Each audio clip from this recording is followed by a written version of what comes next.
I wanted to create this quick video on a question someone had. Why did keto spike my heart rate?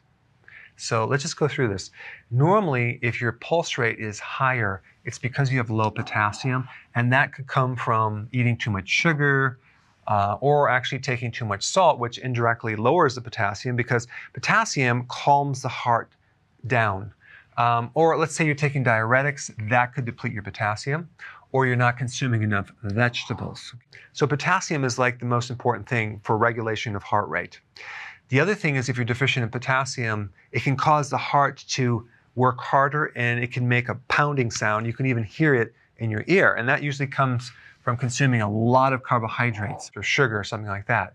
So this could be the reason why your heart rate is low, and then you would just want to take electrolyte powder, consume more vegetables, stop the sugar.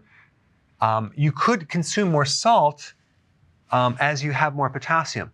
But if you have low potassium, you don't want to eat a lot of salt because you want to look at the ratio. Those ratios are actually more important than even the total amounts. And of course, the diuretics, you have to get with your doctor on that point. The next reason is you have low vitamin B1 because you're consuming too much sugar or grains, or you're on metformin, which depletes B1, by the way, in which case you need to take nutritional yeast, and that should bring the heart rate down.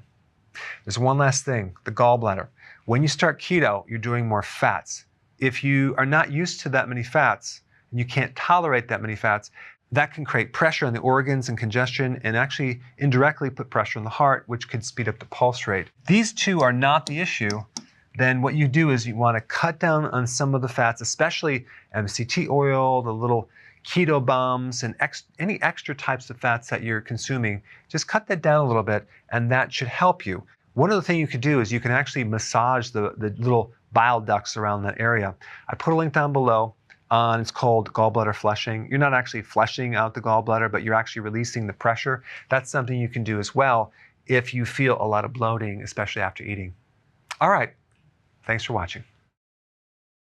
Before you go real quick, I have a course entitled How to Bulletproof Your Immune System. It's a free course. I want you to take it, and here's why. Here's you. Here is your environment. Everyone is focused on this over here, avoiding your environment. But what about here? What about strengthening your immune system? That's what's missing.